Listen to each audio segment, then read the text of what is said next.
Good evening, everyone. Thank you for joining our second educational series for RASR. I'm Shirley Jenwright. I will be your moderator for this evening. Our panel discussion tonight is on presenting RASR Presents how to ensure racial equity and justice in the marijuana market. So before we introduce our panelists, I would like to have Melissa Hartman, who is a member of our board of directors, introduce herself and tell you a little about RASR. Melissa.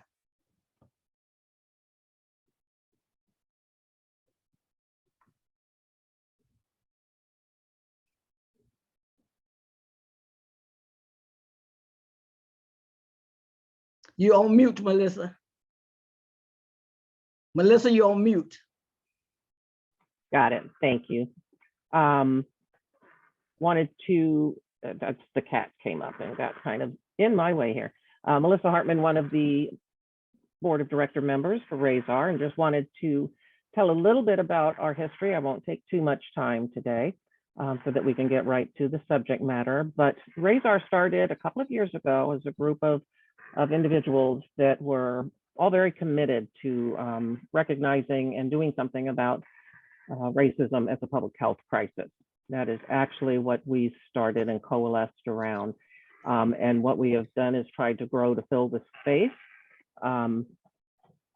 between advocates on the ground and working with folks in the system to start changing the processes and the institutions that are continuing to perpetuate systemic racism. And we do that among what we call pillars. As you can see here, they're really just buckets of information, categories of information that we work in. As you can see, economics and financial, education, outreach, health and wellness, and on down the line.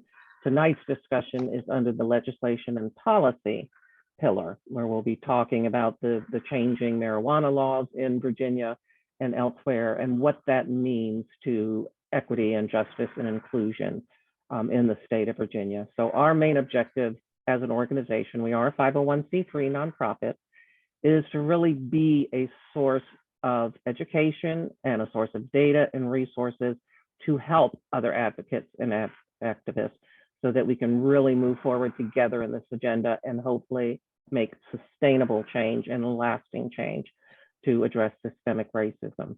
So that's kind of it in a nutshell. And Ms. Shirley, I will turn it back to you. Thank you all for joining us tonight.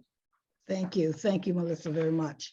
So I would like to introduce you to our panelists. We have three outstanding panelists who have been working in the marijuana industry for some time, from decriminalization to now trying to get it legalized in Virginia. So I'm going to have each of them, although I have their bios, I would like for each of them to introduce themselves because they can tell you better what they want you to know about them, their role in the marijuana industry and in moving us forward in equity and justice in marijuana.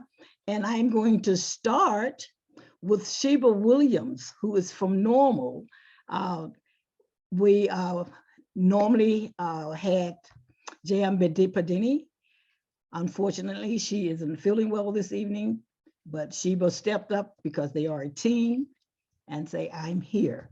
So Sheba, I'll give you the floor. If you could introduce yourself, tell us a little about NORML and their role in the legislative in getting decriminalization of marijuana, as well as what you're doing in the legalization. Absolutely. Thank you all for having me.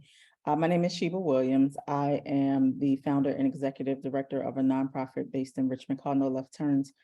We work with individuals who are impacted by felony convictions, and I have been a member of Virginia NORML for the past 2 years. Virginia NORML was established to legalize cannabis and address the harms of the past war on drugs. With the racial equity issues that have come about in the past few years, we have been more in tune with making sure that people who are harmed are actually centered in the conversation. Consumer safety is a big issue that NORML originally started with in establishing the medical program. the fight is really to make sure that there's true equity, not just the ideology of equity, because what we're seeing now is an attack on the position of people who are actually harmed being centered at the table. So I also serve on the Cannabis Equity Reinvestment Board, which is tasked with addressing where we distribute the funding once we get a legal market set up, because largely we have not been successful in Virginia, but we are hoping that there's some middle ground and there's some real commitment to addressing the people who are impacted by the war on drugs, not just setting up a market for the sake of setting it up. So thank you all for having me, and I look forward to a fruitful discussion. Thank you very much. Moving forward, Jesse Frierson is also a huge advocate. I have known him for a while. So Jesse, we're going to let you go next, please. Certainly. Thank you, Shirley, and everyone who helped to put the program on. I'm Jesse Frierson. Got a long history of advocacy in the community from a grassroots perspective. Have played a role with NAACP over many, many years, in fact, decades, as a member, as an executive committee member of the Virginia State Conference, as well as Political Action Committee chair of the State Conference NAACP. As far as cannabis is concerned, my radar turned on back in 2014-15 as things across the country started percolating about the legalization of cannabis. Took the time to spend a month in Colorado back in 15 or 16, just getting a lay of the land of that new industry out there, knowing that eventually it would come to Virginia. And that was my first foray into becoming knowledgeable about the industry, knowing that it would come to Virginia. And over the last several years, I've followed a great deal of legislation in the General Assembly, followed a lot of news stories, as well as legislators who've been putting together various bills. From an advocacy perspective, the interest is how to get people, everyday people, involved in this industry. There will be a huge opportunity. There is a huge opportunity in the industry, an opportunity for everybody. And the real key is our goal and objective is to have true equity be a part of Virginia, equity from the perspective of having the door open for those who have an interest to be involved in this industry, to have an opportunity to come in and take a look and figure out what their space is in order to be involved. So again, I'm Jesse Frierson and happy to be here. Happy to RASR for putting this event on and looking to share some information that will be of benefit to everybody who's involved tonight. Thank you, Jesse. And last but definitely not least, Paul McLean is another one of our outstanding speakers for tonight, who's going to educate us on how we can get involved in the cannabis industry and make some money. Paul, Awesome. Please. Thank you. I appreciate the introduction. As she said, my name is Paul McLean. I am a transplant to Virginia. I am actually a third generation business owner. And my interest in cannabis came about a little bit different. I had several classmates of mine that graduated with me from Hampton University, got into the cannabis industry in their home states when they first opened up in the Colorado marketplace, California, Washington, and now Illinois and Michigan.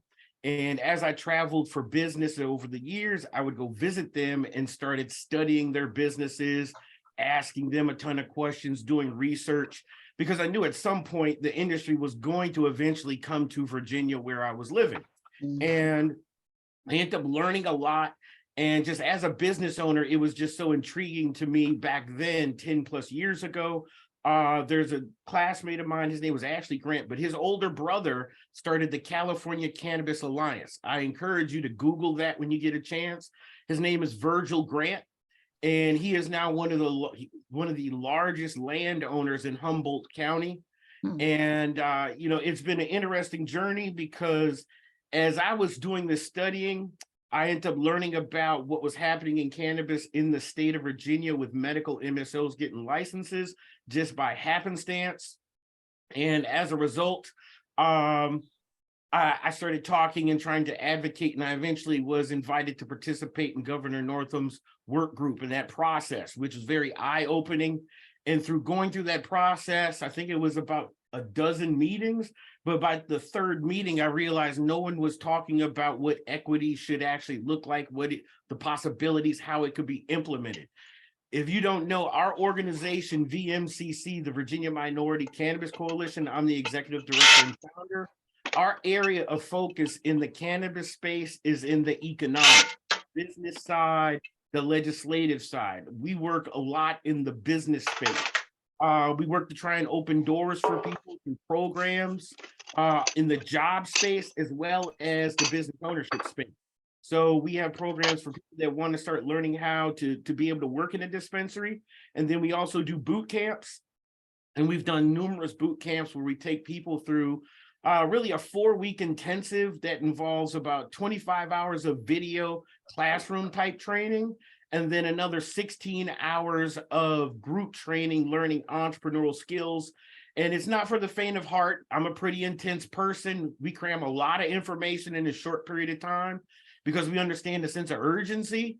And, you know, as Sheba mentioned, being a member of the CURB board here in Virginia, I am also a member of the Cannabis Equity Reinvestment Board, on top of being the director of VMCC. But I'm excited to be here. I'm always looking forward to talking about cannabis and opportunity, and really how this can really be a phenomenal opportunity, not just for a handful of people, but the entire state and its economy, if it's done correctly and if the right framework is put in place so we can have a I say free market. And when I say that kind of in tongue in cheek, because if you think about how the internet and the computer industry was allowed to grow, where a lot of new industries were created through just the computer being created and put in every house, that same opportunity is before us in cannabis.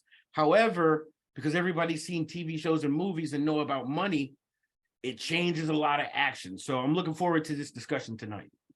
Okay, thank you very much. And actually, you brought up something when you talk about the fairness, what should the equity and true fairness look like? So to you, and I'm going to ask this of each of you, in your opinion, what does true fairness and equity look like as far as marijuana in Virginia? Okay. As far as we as minorities. I love that question. Fairness is a word that it's unfair to use it because of how and what it implies. But when it comes to equity, just to keep it simple, in our view, equity is guaranteed inclusion. Now, let me get a little bit detailed here. I'm not talking about people being given something. If you look at industries that have taken place in Virginia that have started from nothing and grown, not everyone has been factored into those industries that have opportunity for ownership. All we're saying is, with equity, there are some things that need to be in place because it is not equal. Equity does not mean equal. Those are two completely separate things. And equity involves leveling up skills and leveling up the playing field, because that's been what's been established. If you want to open up a frozen yogurt shop in Tidewater, Virginia, you're going to have to spend about $250,000 to open up that yogurt shop.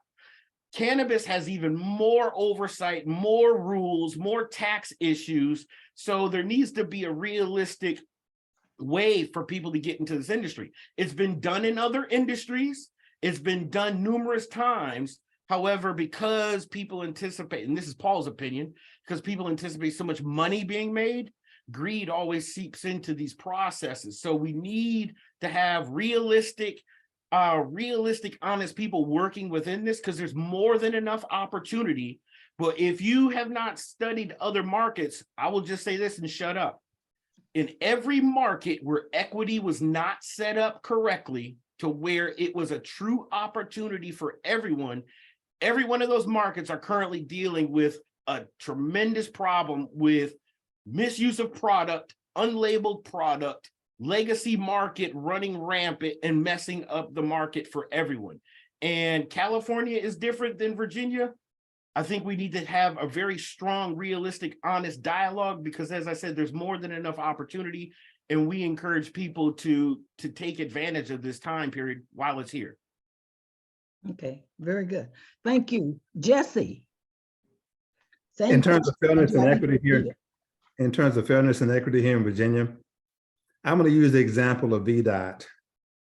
We all know VDOT, billions and billions of dollars over history per year in contracts. And very, very little of those dollars in contracts are led to people who look like many of us here on the screen tonight. Using the VDOT model as an example, let's think down the road, we say 25 years with a legal industry being in place, cannabis-wise. Do we really want to be in that same situation that we are in right now as far as VDOT is concerned? It's very, very difficult for anybody across the board, let alone Blacks and others, to be involved in that VDOT space as far as contracts with all the road building that goes on here in Virginia. The reality of it is fairness and equity, you know, Paul just mentioned it. It's about opportunity. I mentioned it earlier, opportunity. In other words, in Virginia legislators, let's leave the door open versus closing the door like so many other states have done thus far when it comes down to legalization of marijuana. Because when the door is closed, that's a great deal of opportunity that people don't have to be involved in a legal industry, an industry that over time, a lot of people in our communities have been penalized, quite frankly, harshly. So here it is, an opportunity for Virginia legislators to be open, to be fair, and to provide opportunities for people to be involved in this industry. Paul alluded to it. Nobody wants to be given anything except a pretty fair shot.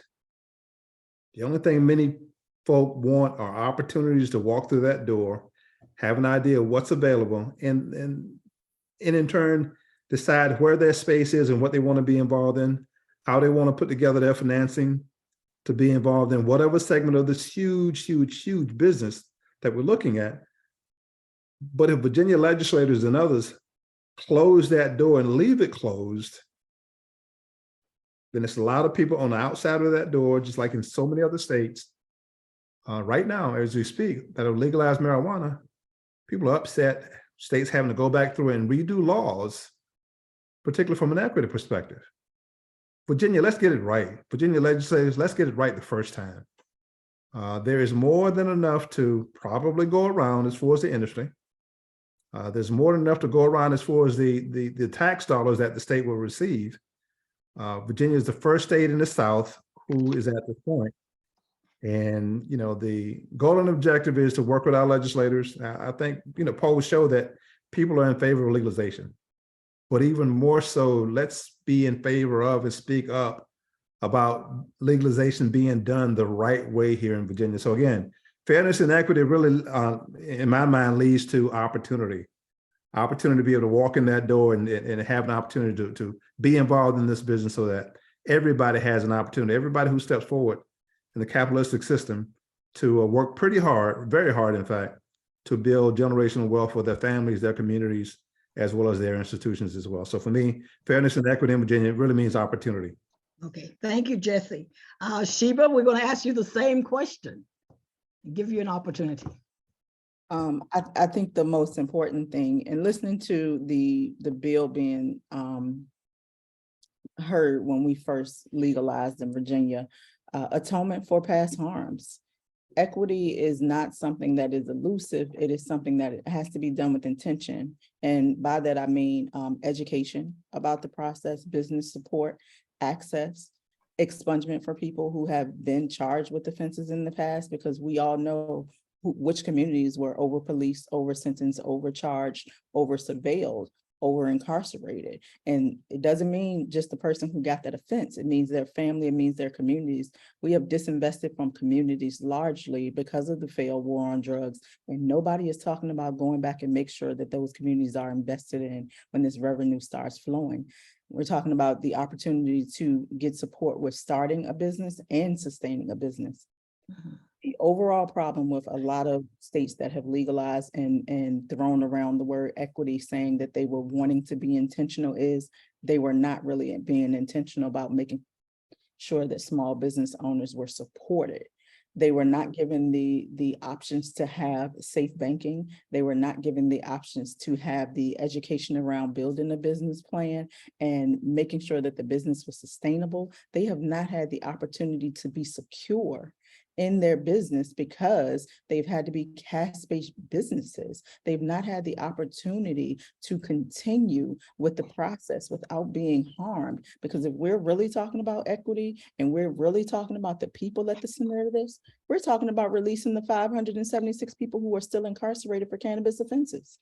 We have to start with people, and we have to be intentional about the whole process, not just who gets a seat at the table in the beginning. Because once this process starts, we can't go back and say, oh, let's do it over, because what is being built right now through our legislation, through crime commission, and through all the things is further ways to criminalize the people who we deem as the ones who should be pushed out of the market. So true equity is not continuing to incarcerate our way out of who gets the opportunity to sit at the table, and making sure that the people who come into this business are supported through education, access, revenue, release, and expungement. Okay, thank you very much. So we have a question in the chat. How much money per year are we anticipating for the marijuana industry in Virginia? And then I have some other questions that we're going to go back. And Well, I will say that I'll give you two answers to that. First is, in several of the meetings that I've been in during that work group process, as well as, you know, curb conversations, the officer, I forgot his name, but the officer from the state police on one of these Zooms we were on said that right now, this is like a year and a half, maybe 2 years ago, that at the time, the legacy market was a $3 billion industry in the state of Virginia. Okay. Now understand, when we say legacy market, we're talking about outside of the legalized portion of the industry. Now, the thing that I find interesting, this is the second part to that answer. If that is an accurate number, the net number does not reflect the widening of the customer base when legalization happens. Because if you look at new customer trends, a lot of the people that are the new customers coming into the cannabis space as a new purchaser and consumer are not the people that people think are going to the dispensary. Just go to a dispensary and look who walks in. And you got to realize the biggest part of the customer base currently has never consumed yet. So there's millions of people that will become consumers. And that's why I said earlier, I think there's more than enough opportunity. But if that number is just half right, even if it's 1.5, that's a doggone good start for a brand new industry at its inception. Mm-hmm. Okay. There's a lot of zeros. So Certainly. Okay, go I'd ahead. like to answer that question from another perspective, and I'm certainly in agreement with what Paul said, from the perspective of tax dollars that are produced as a result of the taxes on marijuana sales.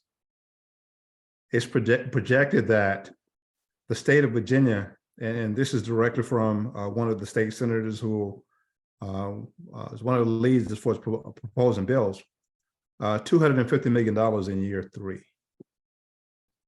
is a projected tax revenue coming into the state of Virginia coffers. And of course, as the industry is up and people begin to participate, and typically tax revenues with more people purchasing the products probably going to go up and up and up over the years. So let's keep in mind that the state of Virginia will reap, and I'll use that number since it was shared with us, in year 3, starting at $250 million. So when Paul and Sheba talk about the curb, the reinvestment committee that they're on, those are dollars that they have available to help determine how to reinvest back in communities that have been injured and hurt and damaged and everything else by Virginia's version of the war on drugs. We don't need to go through that history. I think most of us know that history. So the real key is for the Commonwealth of Virginia, for the legislators, those dollars coming in, a lot of people in the community see it as manna from heaven. In essence, it doesn't belong to corporations, doesn't belong to taxpayers, doesn't belong to the state of Virginia itself. It's just new revenues coming in. So how should those revenues be deployed, be reinvested, be put back into, and to help communities get back on board, get in the mainstream of not only capitalism, but also people's lives, and being able to get back on board in terms of education, educating their families, job training, investments for new businesses, old businesses, and everything else. So again, let's look at it from two different perspectives. Yes, sales themselves from the products that are used and sold, but at the same time, on all of those sales, again, the number that's been shared with us, $250 million, will begin to become available to Virginia starting in year 3. So let's all keep that in mind about those tax revenues and how they should be deployed as well. Okay. Sheba, would you like to comment on that one or take another question? No, they've covered. It's a lot. So what is, okay, so here I am. I want to get involved in the marijuana industry before the large companies take over. What do I, as an individual, need to do to prepare myself? I'll start and say that this guy with the Virginia Tech t-shirt on, Paul McLean, he has an excellent boot camp program.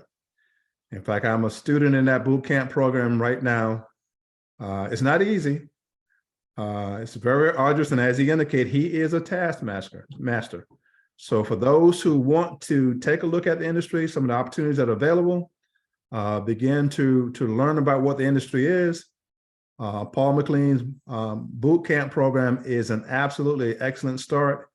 And Paul, I don't mind at all doing that commercial for you, because you got a great program. You put a lot into it, and I'm a believer. So with that, I'll okay, so if I don't go to the boot camp, what okay, go ahead, Chief. Yeah, I'm sorry, if I could jump in. I'm Vicki Williams of Open Door Communications. I also serve on the board with Paul and Sheba. I would say, this is what I would say: do your research, right? Do your research about what you would like to do and what you'd be willing to invest in. So don't always open your mind when you're thinking about the cannabis business, right?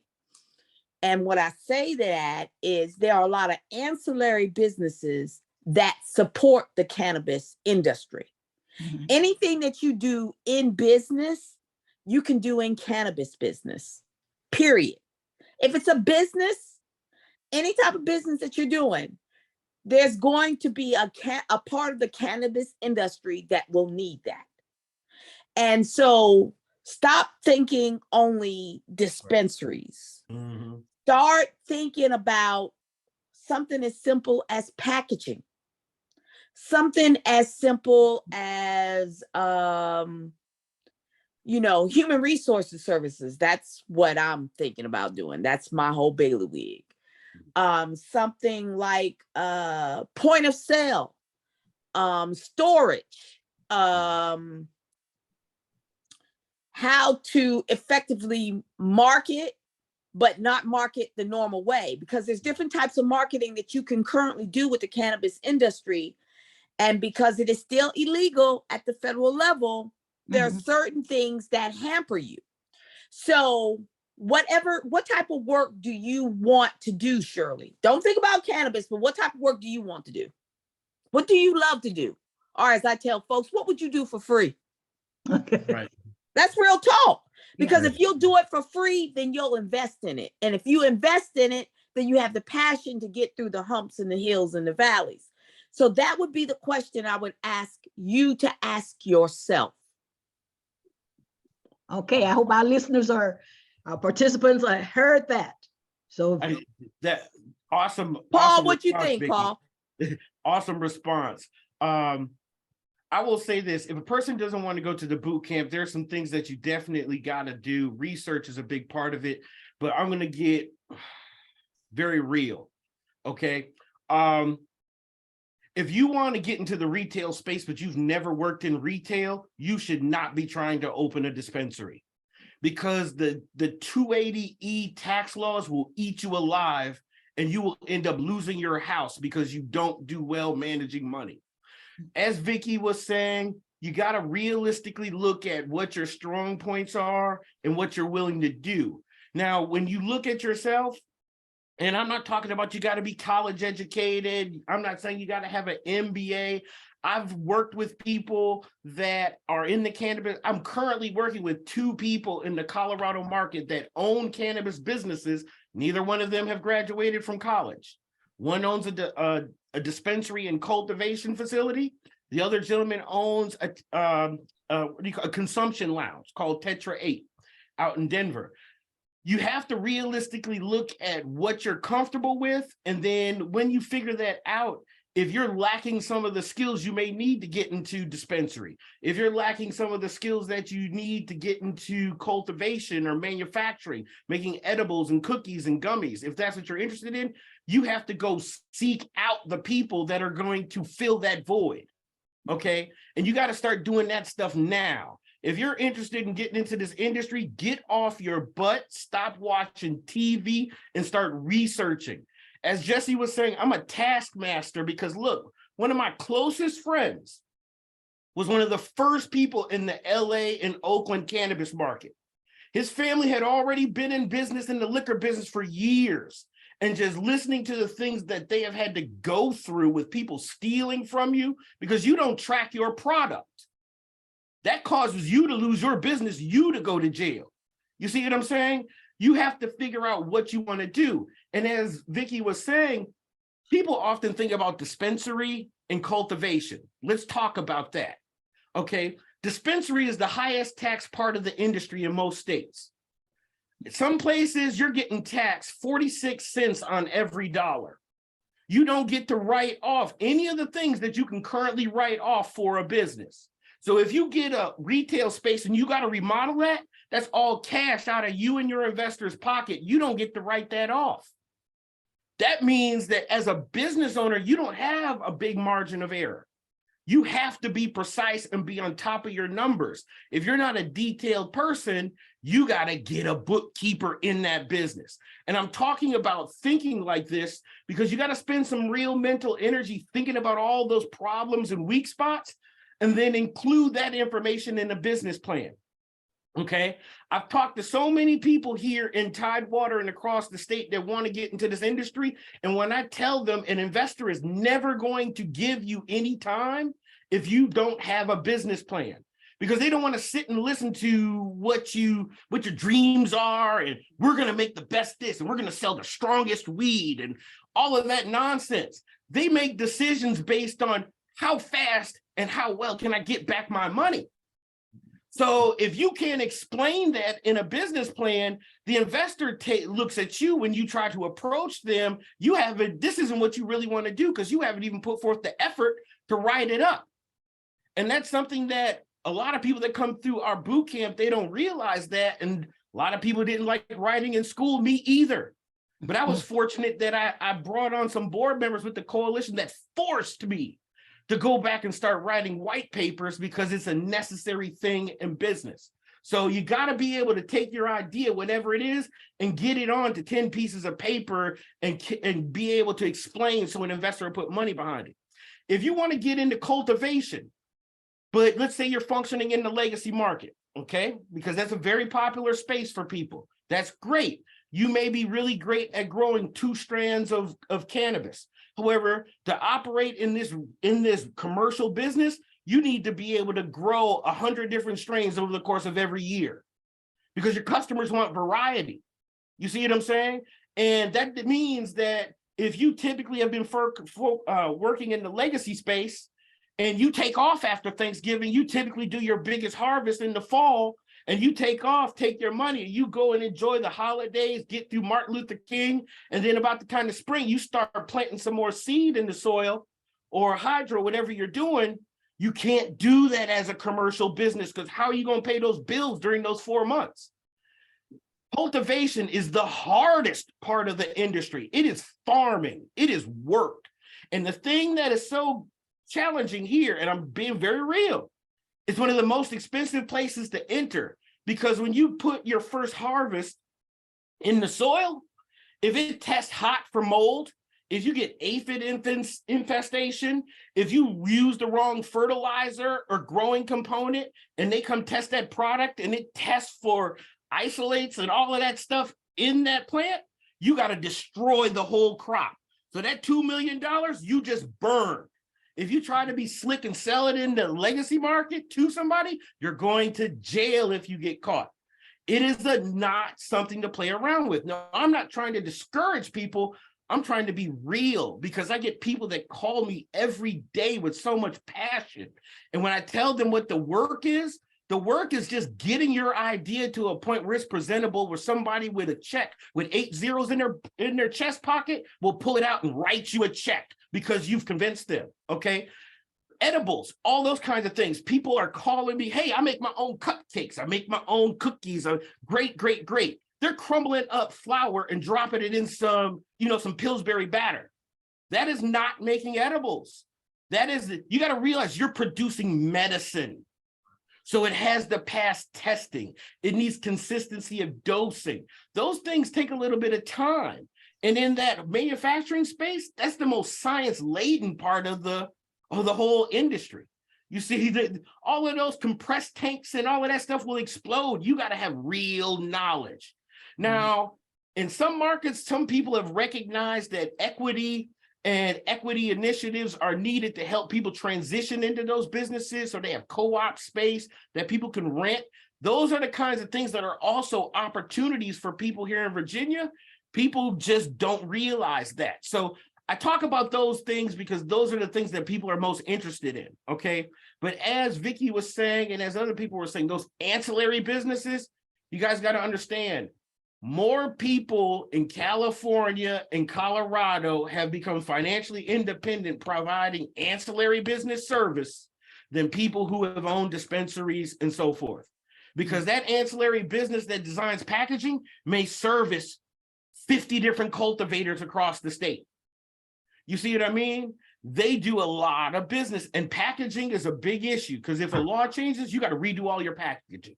And that's very costly. I have a friend that she found out after they had gotten an order, everything they just ordered was irrelevant, and they had to spend another $200,000 on packaging so they could sell their product.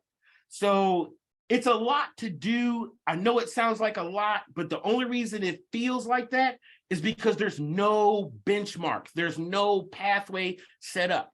That's why I'm very proud of our boot camp, but you don't have to come through our boot camp to pursue this, because people have had success in other parts of the country without this boot camp.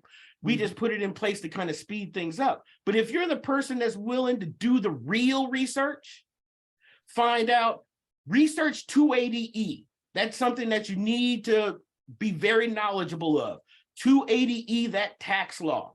Study that, because that right there is the main reason people's licenses are being taken in California. And it can be as simple as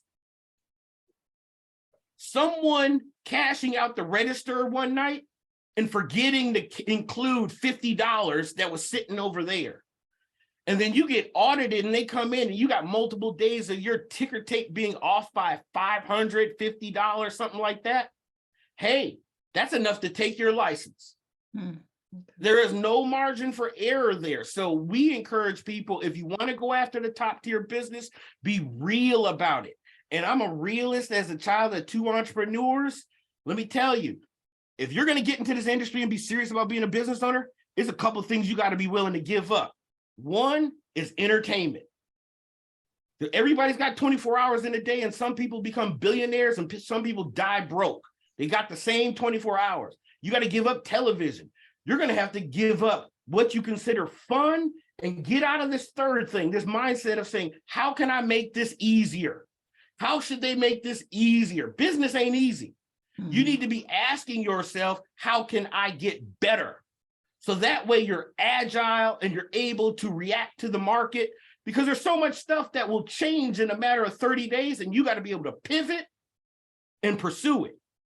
So I hate to be so raw and real, but I'm very serious. This is one of the most, y'all don't understand. I gave up my business to focus on this. Clients that paid me money as a consultant, I have been focused in this space for 3 years, and I want to pour out and help people. They just got to be willing to do the work, because it's a lot of work, as Jesse said. Okay. One of the things Jesse, I'm going to ask you the question, and then I'm going to switch gears and talk about the legislative piece. And Sheba, I know you've been working with Senator Evans and NORML, and I know you're involved a lot in the legislative piece. So I wanted to ask you this. But first, Jesse and I was having a conversation about recreational marijuana and how you can, I think you have a couple of seeds that you could grow. And my question to him was, okay, so where do I get these seeds? Because I thought I could just go buy them or things like that. So Jesse, could you sort of talk about if you were doing recreational growing for yourself, then what are the laws in Virginia about that? And what is it that we need to look out for to make sure that we are not breaking the law? Well, first, let's do this. In Virginia, the formal term is adult use. Again, the formal term is adult use. It's the same term, but formally in Virginia, it's adult use. Melissa, I tell you what, let's roll through quickly the slides, and we'll make this in a hurry so that everybody can see what is legal and what's not so legal in Virginia. Because what it is, a lot of people assume that based on what happened on July 1st, 2021, marijuana is legal in Virginia. It actually is not. And I'll use this as a jumping off point. There was a gentleman not long ago in Chesterfield County who was arrested because he was growing 54 plants. Can't do that. Can't do that at all. And we're going to roll through these in a hurry. And I'm not going to read all of this, and you all can read it yourselves and consume it yourselves. This is the timeline in terms of the entire legalization effort here in Virginia. Started in March of 2017, March of 2018, May of 20, November of 20, and April of 21, the legislation. And in July 1st of 21, the laws that we have now on the books in reference to marijuana went into effect. As of July 1st, and again, many people don't understand these details, which is why we thought to share them with you. Next slide, if you would. Cultivation for personal use. These are the parameters. Up to 4 plants, not 50, not 52 or 54. Up to 4 plants, adults' primary residence, kept away from public view, and each plant must be tagged as listed here. Next slide, if you would. Transporting marijuana or marijuana products, illegal in Virginia. Possession, no more than an ounce. Up to 10 years. Who wants to face that? Next slide, if you would. No public use at all. Out in the park, wherever. In some parts of the country, there are what they are called consumption lounges. Think of a bar where you go to, in addition to drinking liquor, and instead of drinking liquor, you go to smoke cannabis. That's what a consumption lounge is. But in terms of out in public, no. It's for sharing. Some of us know some of the things that go on in DC. You can't gift in Virginia. And sharing not more than an ounce. Retail sales, that's a big question. Because in 21, these rules and certain other elements were put in place in terms of standing up an industry. And the thought was the legislature in 21, what they did then would be reenacted in 22. That didn't happen. And some of the boards and commissions that are in place now that are supposedly working to put everything in place towards the legislation right now, as I understand, are not working to the extent that they can because the laws were not reenacted in 2022. And the way it looks right now, there may not be a robust discussion about legalization here in 23. So for where we are right now, there are heavy restrictions, heavy guidelines, and heavy rules in terms of marijuana use, possession, growth, and everything else. As far as seeds are concerned, your question certainly particularly, it is illegal to sell seeds in Virginia right now. So the question, where do you get seeds from? Well, as I understand, a lot of people creatively gift seeds, as well as a lot of people use online services, as I understand, to acquire seeds. So at this particular point, persons need to be very, very careful about this particular space when it comes down to quote unquote legalization, because it is not what many people think it is right now.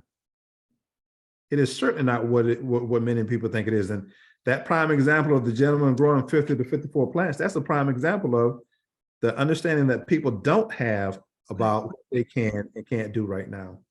So if it's something that, if it's a space that you want to be involved in from a personal use perspective or whatever, learn what the laws are. Now, of course, Virginia has a setup where the medical dispensaries are available and they sell lots and lots of product.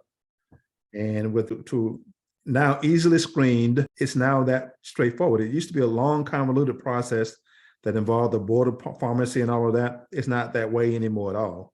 So it's pretty straightforward. And there are dispensaries, or at least retail stores, that are opening up all across Virginia right now. Richmond, I know that there are 1, 2, 3, at least 3 in the Richmond area, an entire ward area to include Williamsburg. Some people define that as Tidewater. I can't figure that one out. But there are at least 3 there as well. So for persons who have medical issues, you can get product, as I understand, quality product as well. But again, always, always, always understand the rules, especially if you're looking at getting involved in home cultivation. That's a huge area. I can assure you from some friends that I know, home cultivation is a great deal more difficult than what many, many think. It's a great deal more difficult. I had one friend who went through the entire process. And again, I don't smoke or use like talking about it, but this particular person went through and spent 5 or 6 months going through the entire process. And how did it turn out? She said it wasn't worth the effort in terms of the quality. I took a word, I don't know. Okay. So again, that whole process is a great deal more involved as far as home cultivation than many people think. Thank you. Thank you. Sheba, we've given you a little break there, haven't we? So I know NORML has been involved in the decriminalization of marijuana up to the trying to get it legalized. When we were doing decrim with Senator Evans, I was president of the NAACP and would go down to Richmond and get ignored when we were trying to talk about it and why it should be decriminalized. And for us, it was more of our kids being locked up because the cops will say, hey, we smelled marijuana in the car, or you have marijuana residue in your ashtray. And there are a lot of consequences behind that. And I know I was reading an article today that the Virginia Crime Commission is voted to recommend changes to some of the current legalization or decriminalization laws for marijuana that would impact our kids, from my belief. So could you sort of talk to us about what possibly some of the marijuana laws are that you might see introduced in the General Assembly, and how will those laws and the changes that the Virginia Crime Commission is proposing impact the minority community? Because I'm sure it's going to impact us more than anybody else. So I first want to kind of go back to last year's bill that Senator Eben proposed, and which ultimately failed. I want to kind of let people know what happened when that bill failed, because a lot of people were against the new crimes. There was a lot of focus on criminalizing youth, criminalizing individuals who would use cannabis, and there was pushback.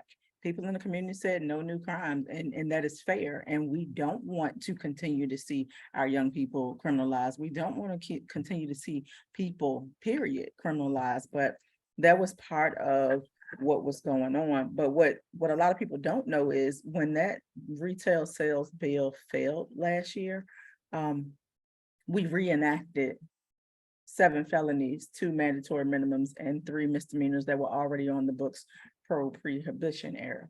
So we got the win on not getting new crimes, new misdemeanors in the bill, but we went back to prohibition era laws. So we do have 7 felonies, 2 mandatory minimums, and 3 misdemeanors that are still in effect right now because that bill failed. So I want people to understand that. I want people to understand that because as we move forward going into 2023, Crime Commission has met monthly. Their last meeting was Monday, and last month there was a hyper focus on DUI and DUID, which is drug driving, what we call driving under the influence of substances. There was a really high focus on how we can get more money to police to test, to arrest, to give civil penalties, to basically continue the criminalization of this plan. And it's moving forward with the change in administration. Yes, there are hindrances to how our different boards meet and move forward, because without retail sales, there is no revenue to divvy up. There is no conversation to be had about how we take care of our communities, how we give money to K-12 education and reentry programs and HBCUs and different things like that, how we pay into recovery programs and building good businesses if there is no retail sales market. So we're at a place right now where the Crime Commission is considering they put in 10 recommendations, and a large part of those recommendations, probably about 7 of them, are focused on repealing the prohibition of pretextual searches, which means that they can't use right now, police can't use the smell of marijuana as a reason to stop and search. They have been working really hard to repeal that bill. The problem is Black people are impacted the most by being stopped, searched, illegally violated with their rights, because you can say no, you don't want to be searched, and people always say assert your rights, say no. Black people die for saying no. Black people die for having the tail light out. So let's be real about what this is. You can say listen and be compliant and still die as a Black person in this state. So it's not enough just to say give them the right to search people because of the smell of marijuana, because we all know the smell of marijuana can last for months. That doesn't mean that you're under the influence. That doesn't mean that you are driving under the influence. That does not mean that you are breaking the law. So when we did decrim in 2020, when we did decrim of possession, misdemeanor possession in 2021, that gave you the right to have cannabis in your possession. You still can't drive with open containers. You still have to be mindful of what the law is, because that gray area is a setup. That gray area is a setup for us to be trapped inside of all of these laws that they are trying to put on the. So Crime Commission made some policy recommendations, and there was some pushback. They wanted to amend the prohibition of pretextual searches, which protects us from having our rights violated. We know that the lie of the smell of marijuana has been used essentially for the past decade to say, let me search your vehicle. And when we get to court, there is no way to prove whether that smell is believable or not. And I'll tell you from personal experience, they are trained to lie and say they smell marijuana if they feel they want to search you, because I don't indulge. My husband has never, and I can't count on my hands how many times we have been stopped and they've said, we smell marijuana, can we search your vehicle? So it's all based on a training effort that gives police authority to violate your right to say no in this situation. No, you don't have probable cause, and I'm not going to allow you to create probable cause by lying and say you smell marijuana. They are trying to add a 0.3 nanogram per milliliter per se limit for THC. There's no consistency in how you measure that, because if you have liquid THC, if you have flour, if you have edibles, they are all different. There is no consistency across that number.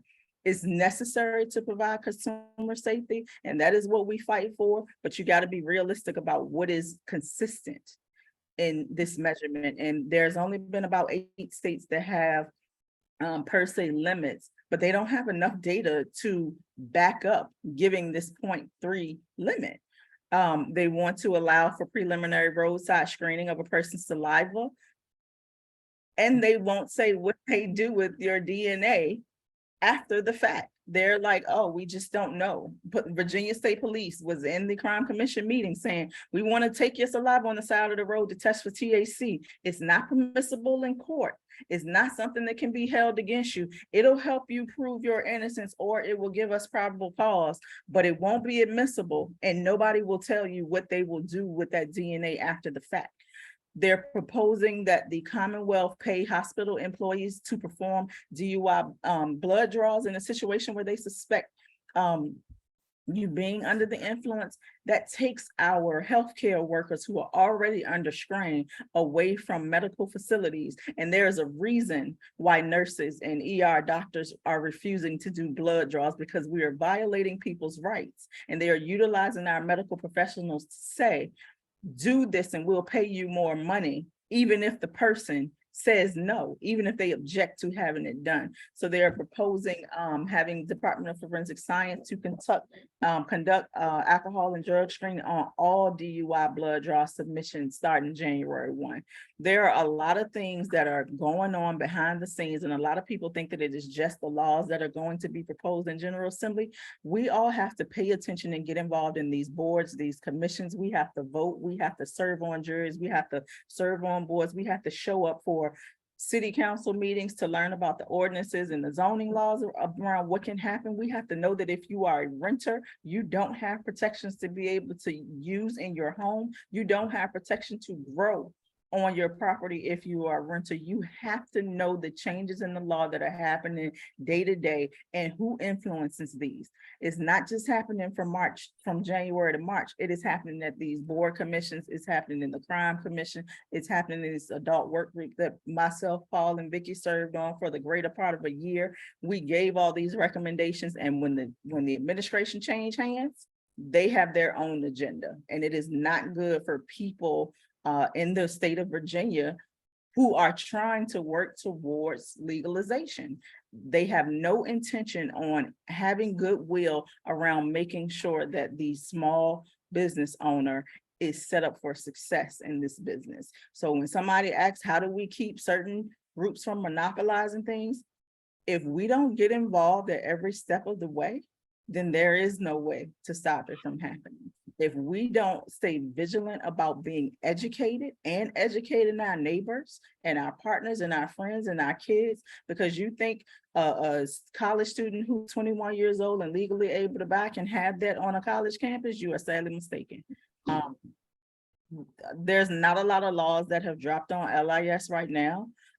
Senator Favola has dropped a bill, and it is purely technical, sorry y'all, that moves the cannabis process from pharmacy to Cannabis Control Authority Board. That is all it does. It doesn't do anything special. Senator Eben has not dropped his bill, but he is intending to drop a bill that is similar to last year, but we don't expect it to pass. We do not expect it to be bipartisan support, because we know what we're dealing with.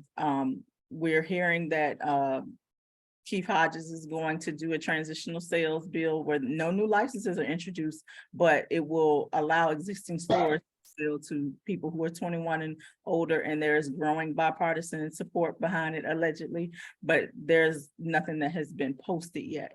And if people are not familiar with how General Assembly works, they're still able to post bills through the end of this month. And then when session starts, they're able to post, I think, 5 more bills that can be posted after session starts. But we don't expect a whole lot to happen, because there is no appetite for truly making sure that there's equity, and definitely not an appetite for a small business owner to have access to this market. But we still need to fight. We still need to show up. We still need to talk about what our needs are and what we want from this process. there is still time. And if you're thinking about getting in any part of this market, educate, research, start building your capital so you don't have to wait on whether or not this state gives any type of support for people who are interested in the market. And piggybacking off what everybody else said, there are so many other opportunities to get involved with these ancillary businesses like real estate, farming, security, providing all these different things, but you have to educate yourself. Mhm. Okay, thank you. One other question around the legislative piece. So President Biden has said he was going to pardon all citizens with federal cannabis or marijuana possession charges. And I'm sure that how is that going to affect Virginia whenever he does it? And then the other piece of that question is, for those individuals who have been incarcerated because of marijuana possession, how or would they be able to participate in the cannabis business? It does not impact us Not at all. in the way that you think. Federal expungement is necessary.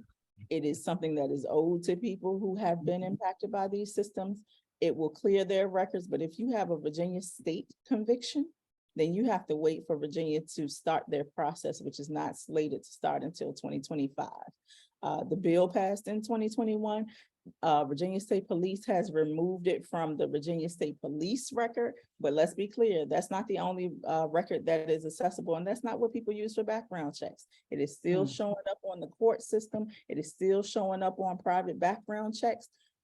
Until Virginia State Police gets their computer system and their processes built and implemented, and what they're saying is 2025 and court clerks are asking for 2027, people who have state convictions still have to live with those convictions on their records. It'll be automatic when it happens, but we got a couple of years before that is actually even happening. And there are a lot of legislators who are saying, no, they should not be able to participate in this market. So that is a whole nother animal that we have to deal with. If the records are not clear by the time the retail market starts, they may very well be shut out of the process. Okay. I was speaking with one of our delegates, Delegate Kresek, and my question was around individuals who have been incarcerated because of the cannabis and marijuana possession and the 3 strikes and you're outlaw. And I asked him, well, what if the 3rd strike was because of possession? How will that be handled? How do you identify those individuals and then remove that off of their record? Now they got 2 strikes, so they should be eligible to get out of prison or jail, wherever they're in prison, because of the 3rd strike. And his response was, we haven't talked about that. You know, and again, that impacts a lot of people of color. You know, so how do we have our participants here and our listeners here tonight, what would you recommend to them in getting involved to push legislators that we can change these laws? What do we need to do? I dropped Virginia NORML's website in the chat. You can sign up for their newsletter. You can sign up for action alerts, but stay vigilant. Voice your opinion to your legislator. Voice your opinion to any legislator that is making these decisions, because what I find is a lot of them are not taking the time to be educated on what this is. And if there is a huge bill like it was last year, they're not taking the time to read it. A 500-page document, they are just as surprised as most people are when they realize what's in the bill. So it is up to us, unfortunately, as residents of this state, to talk about what we need. We have to talk about it with our vote.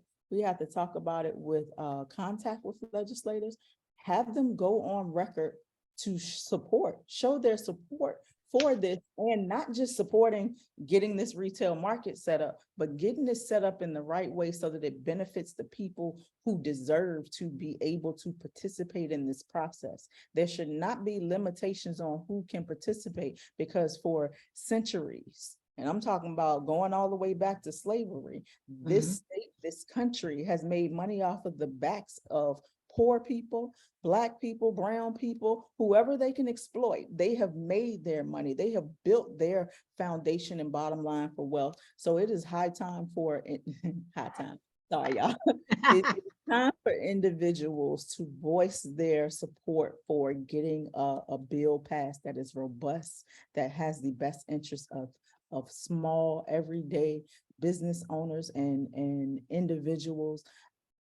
We have to talk about it. We have to look out for the interests of not just ourselves, but our neighbors. We have to be decisive about whether or not we are really ready for this market to start. Because there are a lot of people who go back and forth and say, no, not that. It's not perfect. We don't want it. Kill it. And didn't even educate themselves about what would happen if we didn't pass the bill last year. You all might care about the compensation part, but I care about the people. I care about the fact that we still got 11 people who have cannabis only offenses locked up in Virginia state prisons. I care about the fact that there are still 567 people who have cannabis adjacent offenses who are still incarcerated while people were celebrating, smoking and celebrating that we legalized. Those people still sitting there. And guess what our legislators said? We ran out of time to look at options for release. We ran out of time, and we didn't want second look legislation, which is address extreme sentencing. Sorry, y'all. They didn't even want to put in a bill to address people who had cannabis only offenses being looked at by the parole board. They said no to everything and anything when we came to talk about equity. So you all have to be in the room. You all have to be the voice. It can't just be us, because they sick of seeing me and they be tired of hearing my voice, y'all. Oh, yeah. Support. Shirley, if I And can one of the add, things, Jesse, I'll come back to you. Shirley, One of the things that I want to also express is that we don't wait until the General Assembly began, and then we want to go down to Richmond and talk to the legislator. You need to talk to your legislators when they are home, get to know them. They get to know your face. They get to know your name. And when they see you, they know exactly why you're showing up. So that's what I would like to have us do. And as far as sometimes, we send letters to our legislators, and it's a form letter. And I actually had one of the legislators say, we don't read that. If you want us to address your issue, you write a letter telling us what your issue is and how it impacts you. Don't send us something that everyone else is sending, and all you're doing is changing the name on it, which makes a lot of sense to me. Okay, Jesse, you wanted to say something, yes? along that same vein, the missing element when it comes down to democracy, particularly the General Assembly, the missing element are the people. And working in the community for so long, it's tough to realize that many people think that the legislators are untouchables. And the reality of it is, quote unquote, we the people, and we've heard that forever, put these folk in office. Exactly. We the people, if we look at it in the right way, we are the bosses of these folk who are in office. These folk are not gods. And it's just flipped. It's just flipped. People just think that they think the other way. So as you all are stating, and Sheba, you're dead on right, we have to be involved in the process. You go to vote every 2 years or every 6 years or whatever it is in 2023, fall, November, all of them get elected or for re-election. Mm-hmm. You know, now is prime time to begin to get to know those legislators, call their offices, have the conversations, and discuss with them your concerns, not only about this particular bill, but any and everything else under the sun when it comes down to legislation in Virginia. Mhm. Advocacy is the thing that is sorely missing in the democratic process. Advocacy is the thing that is sorely missing in the democratic process. And the real key is when folk vote, cast their votes, and then go to sleep until it's the next time to vote, you're missing it. Yes. You're missing it. You're missing it. So that's the point that I wanted to kind of stick in there. You know, we all must start and begin to advocate for the things that we want, because when you don't, you won't get the things that you want and need. Mhm. It just won't happen. Right. So we have about 15 minutes left. And what I want to do before we close out, to see if there was any a question from our audience, if anyone have a question they would like to ask. But I also want to give each of you, our panelists, an opportunity to make some closing remarks from your end and anything that we need to do to help your organization. And how do we go about doing that? Paul, if you could also put in the chat your organization information and the boot camp, we'd appreciate that. Can I add something while Sure, we're you on this most topic? definitely can. Virginia has an election every year, every single year. Next year is a big election for our state legislators, and we're going to see them popping up in our churches mostly. We're going to see them popping up in our communities. Don't just let them come in there and talk about what their agenda is. Give them your agenda as well, because I'm sick and tired of people showing up when they need our vote and when they need things from us and not delivering. That is, and I don't take a position on politics. I take a position on who is going to fight for my best interest. When they show up, be prepared to talk about what you need. Don't just let them come in and tell you what they need from you. Give them your list of demands and hold their feet to the fire.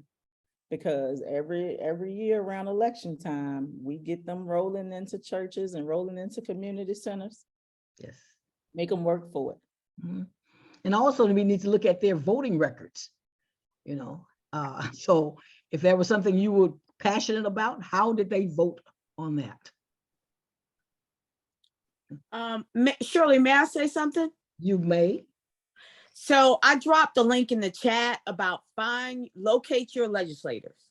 There we go. First of all, you need to know who your legislator is. And you need to tell everybody within your sphere of influence explain to them the importance of knowing who their legislator is. As Sheba says, introduce yourself to your legislator. I always say this when I would speak, they are public servants, which means they are to serve you. We have gotten away from that. Like Jesse had mentioned, they are not gods. They don't walk on water and teach others. They put their pants on the same way we do. So, but we don't speak to them. We don't talk to them. We revere them. They are not to be revered. They are to be respected. There is a difference. And so I want to drop the link in the chat about how to locate your legislator, especially with the redistricting that's going on. Who you think may have been your legislator may not be your legislator now. Some people just vote early. Some people vote absentee. Some people don't vote in person. Encourage them. Every single seat is up next year. Every seat. We have the power to put people in their places and spaces. That's what a lot of us were trying to tell folks last year, but Youngkin sold a bill of goods and we were apathetic. We also did not have a message. We did not. And it showed. Yes. And so we're in the same people who wanted to start their businesses in cannabis, the same people who wanted to go recreational in cannabis. The governor is not supportive of this. He can smooth it out any way he wants to, but Sheba, am I lying? Paul, am I lying? Yeah. I mean, they're It's not in his interest. They're starting to meet now. We have been asking for this meeting for an entire year. Now people's schedules, I know my schedule is different. I can't just show up like that. But I purposely think it was done purposely. But that's me. But I just wanted to remind y'all to know who your legislators are and all that. So let me get off my soapbox. Okay, thank you very much, Vicky. So let me go around. I had a quick question, Shirley. I have my Sure. hand up if I may. I do want to just kind of highlight a couple of the things that have been pointed out here tonight. And one of them is the business opportunities that have been discussed, all the way from Paul's boot camp to just the financial and really removing the barriers to entry for folks to be able to get into this industry, because you have a disadvantaged community to begin with, as Sheba said, for hundreds of years, and they just don't have the intergenerational capital to jump into this. We need to lower those barriers to entry, enable them to get in it. That can be done legislatively. But secondly is the people piece that you all have been talking about so well tonight.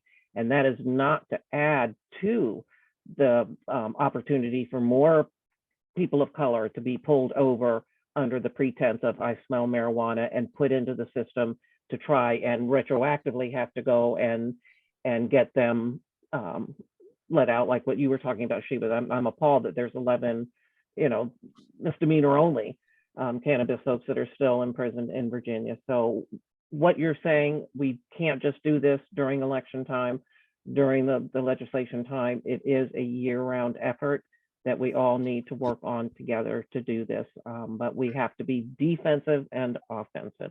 But thank you to the speakers. You all have been amazing. Thank you. Paul, would you like to make some final remarks? Then we'll go to Jesse and Okay. Sheba. First, I'd like to just summarize what Sheba and Jesse were saying. I had a mentor years ago that he was the first person that really taught me marketing and desktop publishing as an entrepreneur. And he used to always say these words: in business, if you don't ask, you don't get. And that applies to, as you become a business owner, you will start to learn that you need to know who your legislator is, because that legislator is going to impact the taxes you have to pay, how you can pay your employees, and so forth. So just keep that in mind. The only thing I want to share in closing is I just want to share, I want to give you something to just think about in regards to the two gentlemen that I work with out in Denver, because I want to emphasize these two guys are in the industry that was one of the first, and they have been operating in a space. And about 2 weeks ago, I had a conversation with Dwayne, who is a consumption lounge owner. And his story is so intriguing to me, because just listen to what I'm about to say. He opened a consumption lounge because there was no law in the Colorado marketplace to designate a consumption lounge. The state says if you have rental space like a lodge or, party space or something like that, that's in essence the same thing. So he was functioning for 4 years, making money, doing quite well, built a following on social media of 25,000 followers that responded to his sales promotions and everything. And one day someone comes walking in his door in the 10th year of the Colorado cannabis market. The 10th year, they walk into his door and say, hey, hold it. We have no idea how to regulate you. You fall in a space that we have nobody to oversee this, so we're shutting you down. And we're going to figure out how to oversee your business. So for the last year, this man has been paying a lease and can't function and run his business because the city of Denver is trying to figure out how to regulate him. Okay. Now I'm sharing this because Dwayne was one of the first people that pursued a license when Colorado first opened up. But Colorado opened up without equity in any way, shape, or form. So in the 10th year, they said, hey, we're going to include equity now. Okay. That's how he was able to get his current consumption lounge license, the 10th year of the industry. So if we don't stay on these politicians now, that same situation could happen, which means a lot of people will be locked out. Now, why do I keep emphasizing the 10th year? Because the other gentleman that I work with, Stephen Durant, who owns a cookies franchise out there in Pueblo, Colorado, he told me that when he got his license, there was no equity initiative. And he and his wife liquidated both of their 401ks. They had been working in a distribution company for 20 plus years and had quite a bit of money. They sold their house, they sold their rental property, they sold both of their cars, and their parents sold their house so they could get the capital together just to get into the industry. That's with no equity. So he was in the industry in the 4th year, and he said he just broke even last year. You understand? If we don't stay on these politicians and pressure them, there's no reason for them to pay attention, because it's about being in office, and you can't be in office if you don't get elected. So you got to understand it all goes full circle. Okay, thank you very much, Paul. Jesse, briefly, because we have a few more minutes and I want to make sure that we end on time. Just a couple of things. I put in the chat, cecva.org is the organization that I'm affiliated with. And there's great information there, and persons can sign up to be kept in the loop on what's going on, as well as the resources relating to the General Assembly is richmondsunlight.org. richmondsunlight.org. They do an excellent job of tracking bills. So when you hear bills that hit and that are submitted, you can go to richmondsunlight.org and track it through the entire General Assembly process. Actually, read the entire bill that are submitted as well. Capital-wise, Paul talked about it.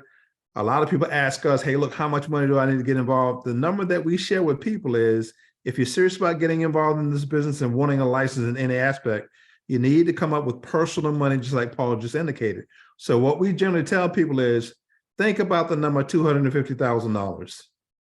In other words, that could be 10 people at $25,000 or 20 people at $12,500. You got to have skin in the game. Nobody buys a house without a down payment. You typically don't buy a car without a down payment. It's the exact same thing in this industry. If you're applying for a license and you have no money versus Paul applying for a license and he's got $250,000, who are the regulators going to pay attention to? The real key is we all have to advocate, advocate, advocate, and advocate. The legislators work for us. Let's flip that script in people's minds, and let's become a great deal more active just in general and specifically about this upcoming legislation. Thank you all very much. Okay, thank you, Jesse. Sheba. Think outside the box and get serious about your business if you really want to be in this business.